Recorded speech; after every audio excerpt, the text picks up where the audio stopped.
Hi, everybody. Jose Palomino with another episode of Business Growth on Purpose. And today's guest is TJ Murphy. And TJ is CEO of Hite Digital. And we're going to talk about what's going on right now in the world of digital marketing. What are some key things you should be thinking about if you're the owner, leader, CEO of a small to mid-market firm that's looking to leverage digital marketing to create more opportunities? What are some of the things you should be thinking about? What are some of the things that maybe were true before that are no longer true that you should know so that you can move forward with confidence in a critical part of just about every business today? So sit tight as we welcome TJ Murphy to our show. Welcome, TJ, to Business Growth on Purpose. Yeah, thanks for having me on, Jose. This is going to be a lot of fun. Excited. Yeah, absolutely. Absolutely. So TJ, for our audience, just tell us what you do and who you do it for. Yeah, so first and foremost, I'm an adventure seeker, a traveler, and the owner of Hite Digital here in beautiful Bend, Oregon.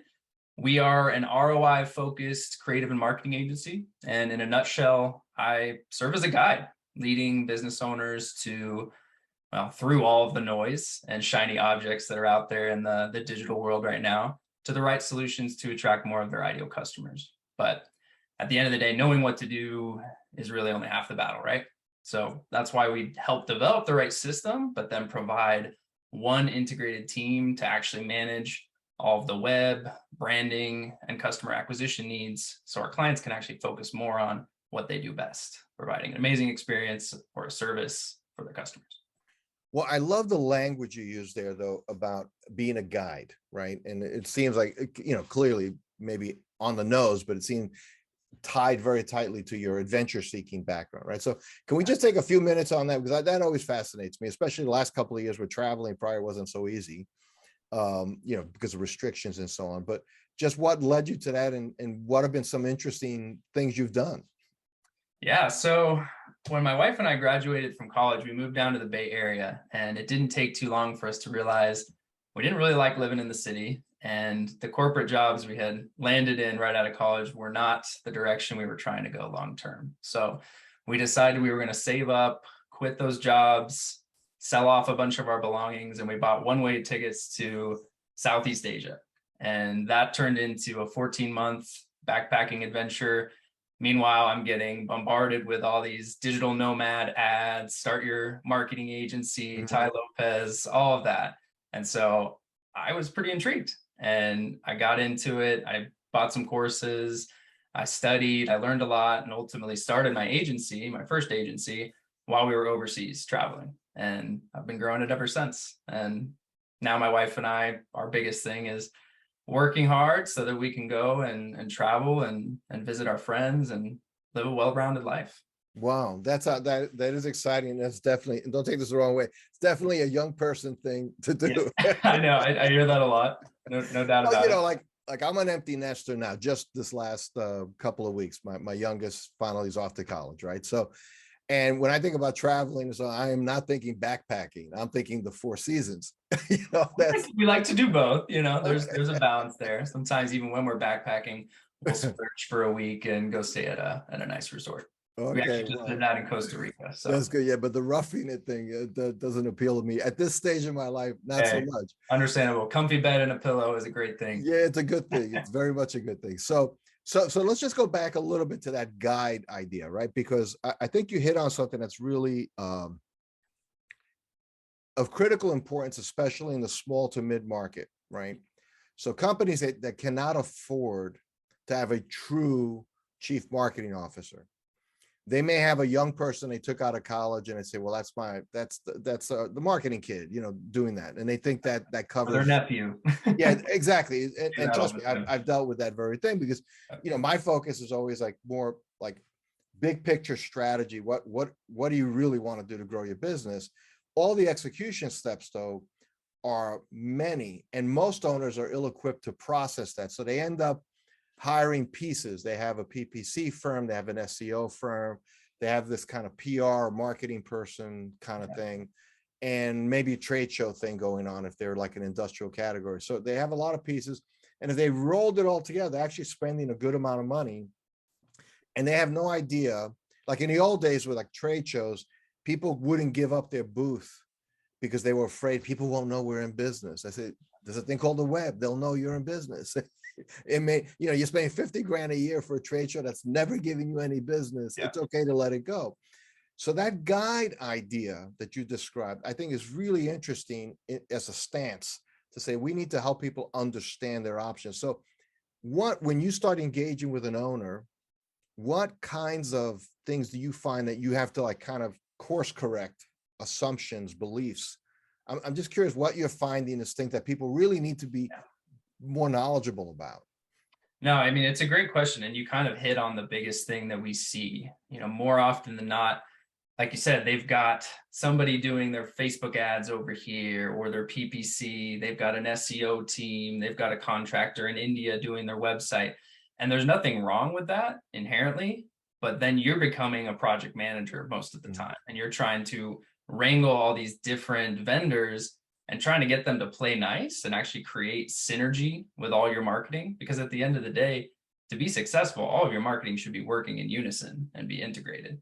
And if you're having all these different people that aren't in daily communication or at least frequent communication with each other and understanding how each channel can affect and work collectively together to achieve a common goal, that's a big hurdle to overcome. And honestly, a pretty hard upward battle. So something that we usually try to do is integrate as much of that as possible.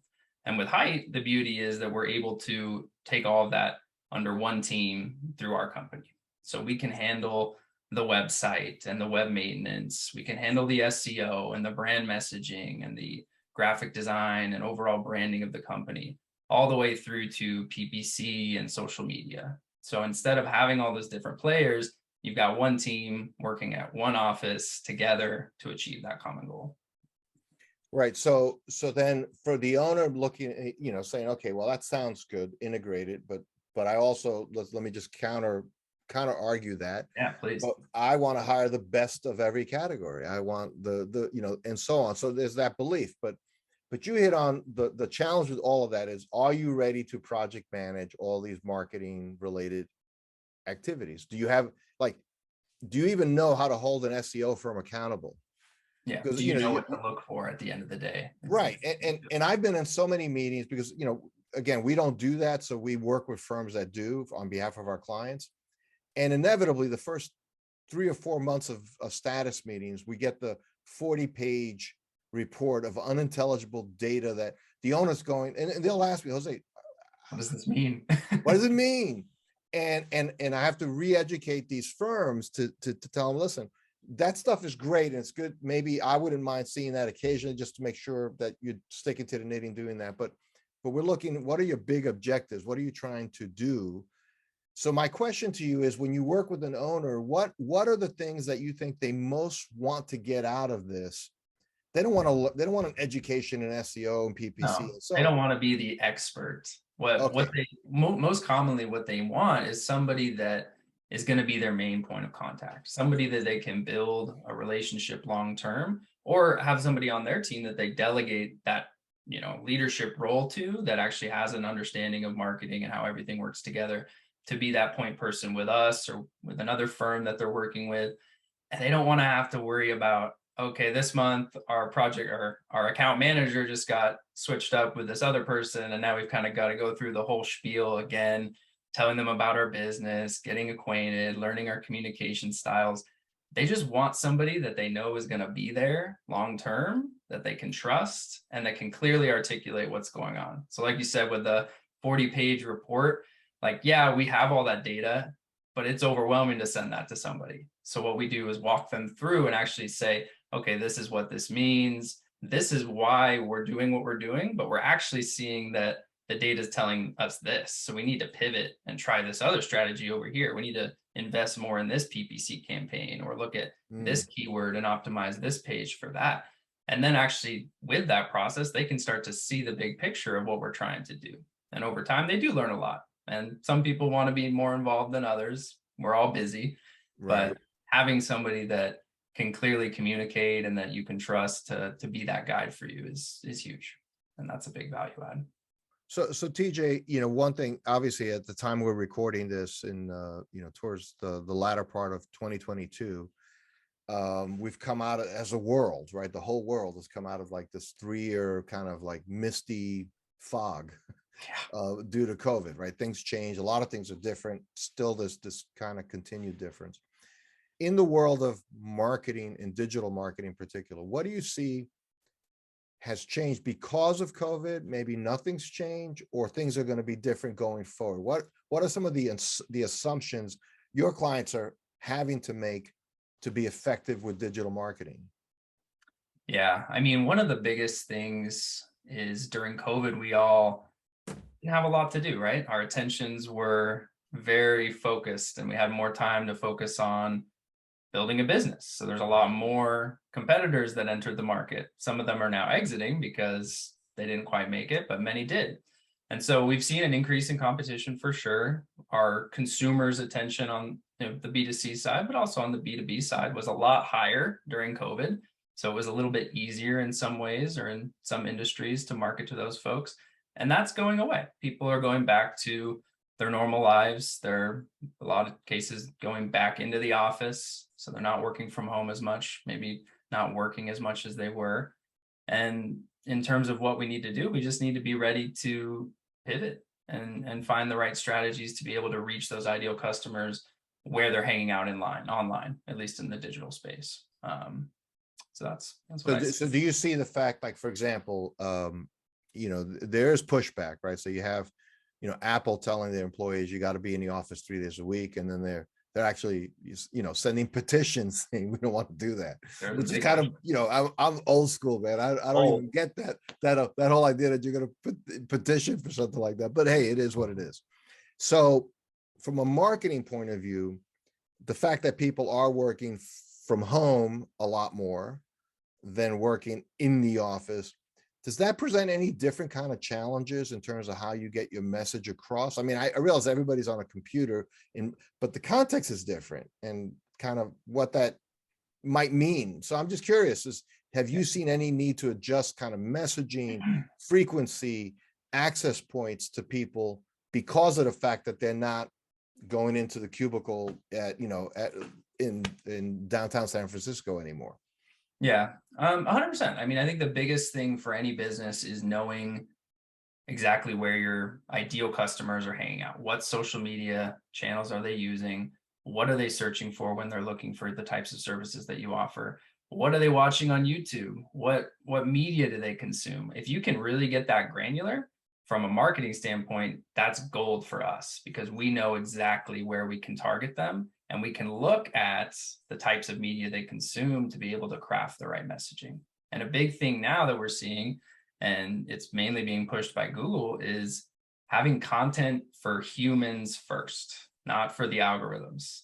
For the last 10 plus years, yeah, the SEO side of things, having content that's purely just to dupe the algorithm and having the right keywords in there, and whether it's ethical or more black hat, there was a lot of stuff that created content that really wasn't all that engaging or useful for the end consumer, the person that's searching for a solution.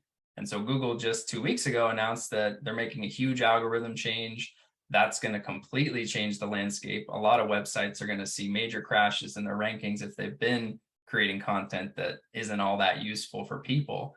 And on the flip side, people that have been focused on creating really valuable, engaging content are probably going to see a huge boost. So that's something that we've always focused on, but are now even more attentive to, is humans first. If we're talking about social media, if we're talking about website content, whatever it is, it's got to be valuable, it's got to be engaging, and it's got to answer the questions that people are searching for.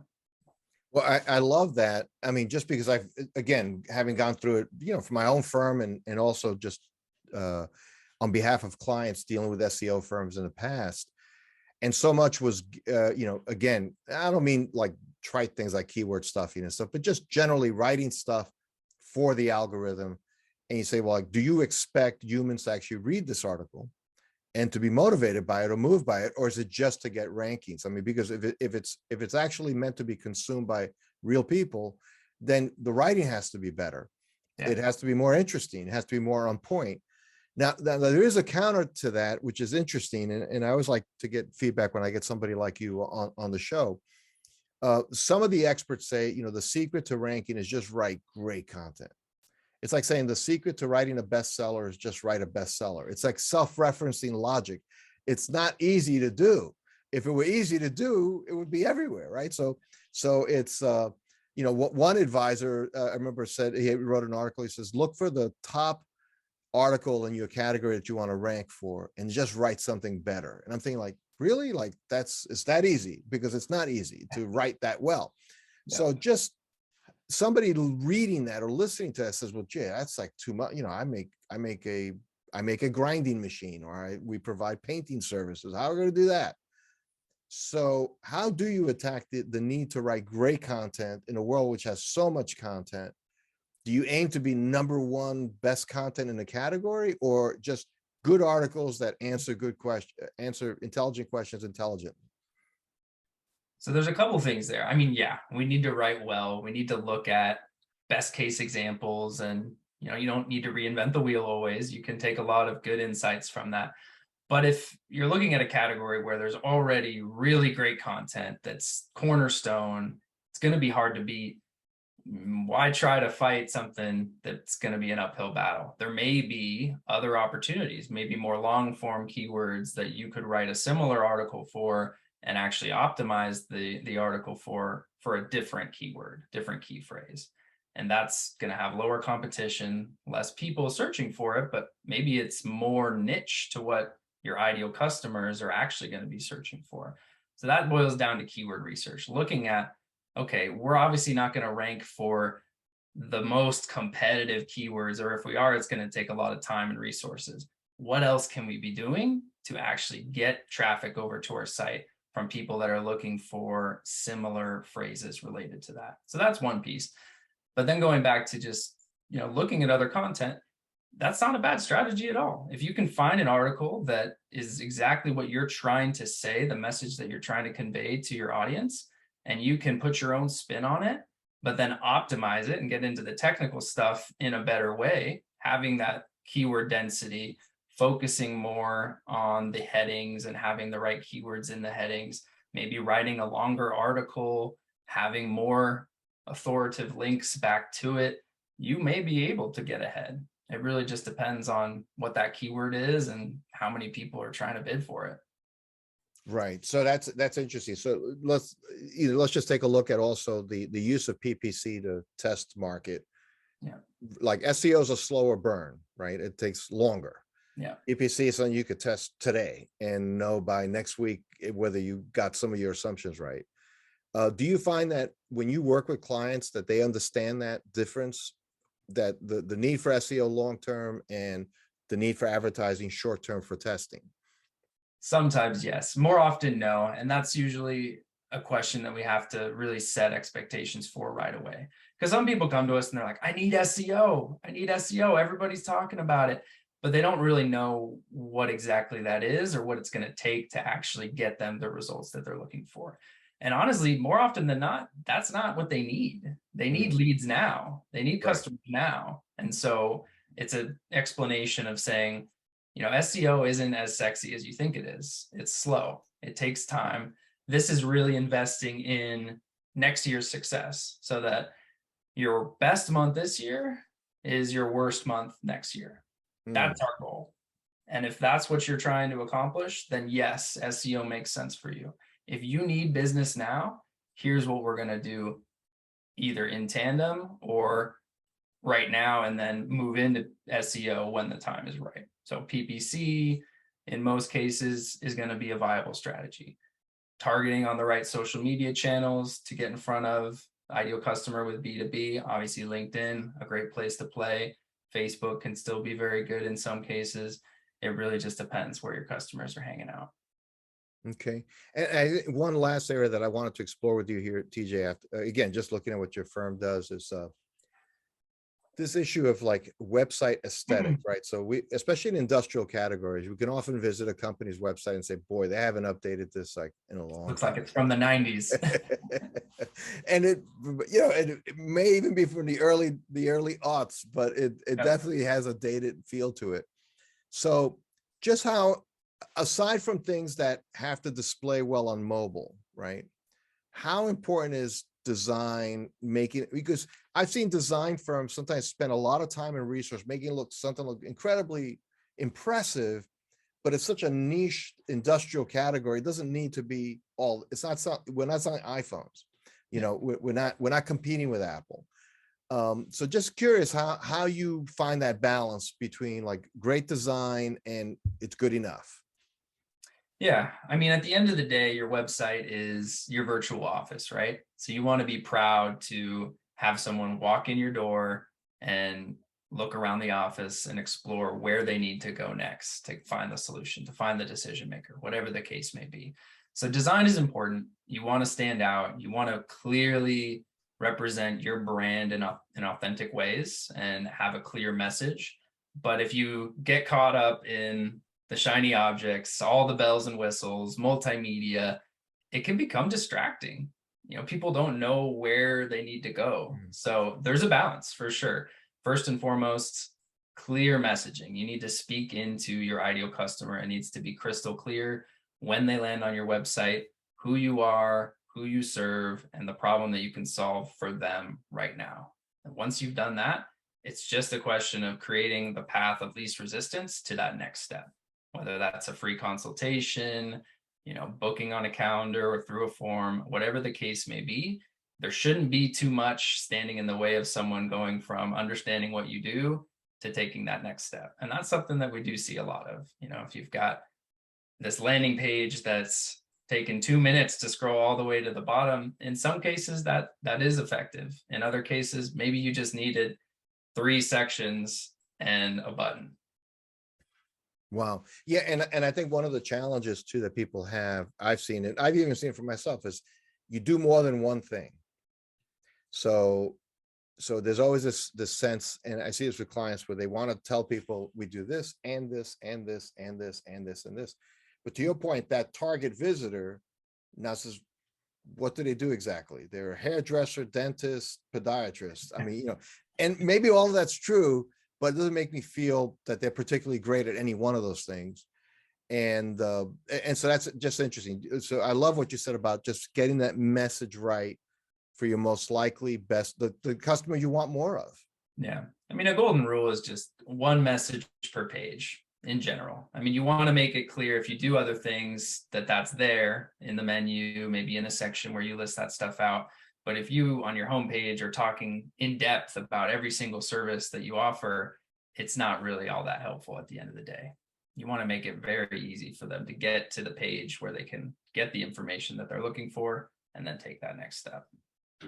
Wow. Well, TJ, this has been very helpful for our audience, and I really appreciate you stopping by today for Business Growth on Purpose.